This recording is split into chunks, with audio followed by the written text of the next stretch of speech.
আমি জানি না কে কিভাবে নিউজটা নিচ্ছেন, তবে আমি ব্যক্তিগত জায়গা থেকে আমি এটাকে সহমত পোষণ করছি। আমাদের বাংলাদেশের হাজার হাজার না লক্ষ লক্ষ মানুষ সৌদিতে কর্মরত আছেন, আপনারা সাবধানে থাকবেন।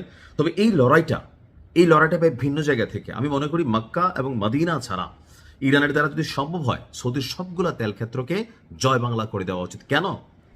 এই তেল বিক্রির টাকা দিয়া সৌদি যে পয়সাটা কামায় সেই পয়সাটা দিয়ে কি করে? মার্কিন যুক্তরাষ্ট্র থেকে মেশিনারিজ কিনে এই টাকা দিয়া পশ্চিমাদের সাথে গুটিবাজি করে এই টাকা দিয়া ইরানের বিরুদ্ধে অভিযান চালানোর জন্য ট্রাম্পকে তারা রাজি করিয়েছে। আর আজকে যখন ইরানের সর্বোচ্চ নেতার মৃত্যুর পর সরাসরি ইরান অ্যাকশন নিল সৌদির মেরুদণ্ড কি? তেল নির্ভর অর্থনীতি। আর এই তেলের যেটা প্রধান হাব আরামকো, একটা well established oil company, Bangladesh সহ সারা পৃথিবীর অনেক মানুষ এই কোম্পানিটাতে কাজ করেন। আর সৌদি আরামকোর সেই তেল শোধনাগারেই এবার অভিযান চালিয়েছে ইরানের সাহসী যোদ্ধারা। সৌদি আরামকোর রাস তানুরা তেল শোধনাগার, যেটাকে বলা হয়ে থাকে যে সৌদি আরামকোর যে তেল শোধনাগারগুলো আছে সবচেয়ে বড় আকারের এবং কি যথেষ্ট পরিমাণ আর্নিংয়েবল, মানে অর্থনৈতিকভাবে যথেষ্ট লাভজনক হচ্ছে এই রাস তানুরা নামক তেল শোধনাগার। সেখানেই অভিযান চালিয়েছে, হামলা চালিয়েছে আপনার কি বলা হয় যে ইরান। তো হামলার পর কিছু ছবি আপনারা দেখছেন, আমরা তো ছবি দেখাইতে পারি নাই। তো এই হামলার পর সাময়িকভাবে এই তেল শোধনাগারের কার্যক্রম বন্ধ করে দিয়েছে সৌদি সরকার। আপনার এই তথ্য জানিয়েছে মার্কিন গণমাধ্যম ব্লুমবার্গ।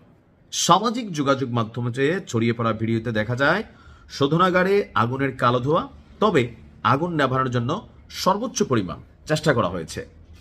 এখন আন্তর্জাতিক গণমাধ্যমগুলো বলা হচ্ছে যে সৌদির বিরুদ্ধে ইরান অ্যাকশন নামতেই পারে।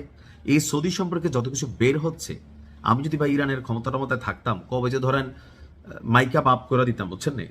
রাস তানুরা হচ্ছে বিশ্বের অন্যতম বৃহত্তর তেল শোধনাগার এবং রপ্তানিকারকদের মধ্যে একটি।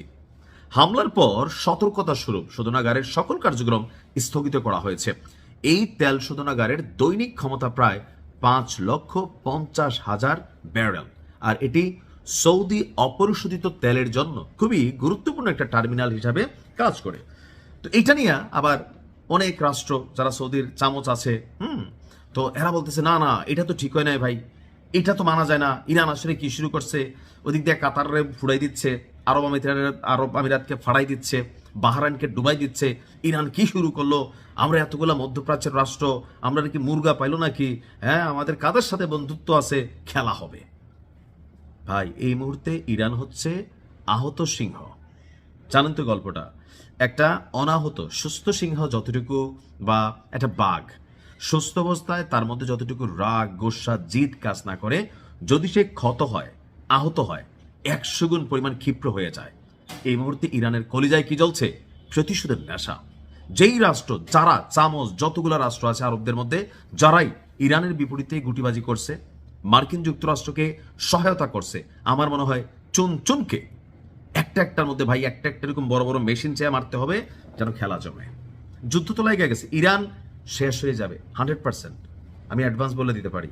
যেভাবে ফ্রান্স, জার্মানি, যুক্তরাজ্য, কাতার, এখন দেখবেন সৌদি, এরা যেভাবে ভাই মাঠে নামছে একদম শেষ করে দিয়েই এই খেলাটা বন্ধ হবে। সো ইরান চিন্তা করতেছে যে আমরাও শেষ হব, তোমাদেরকেও শেষ করে দিব। বাবা চালাই যাও, ফাতে ইনশাল্লাহ আসবে। ভালো থাকুন।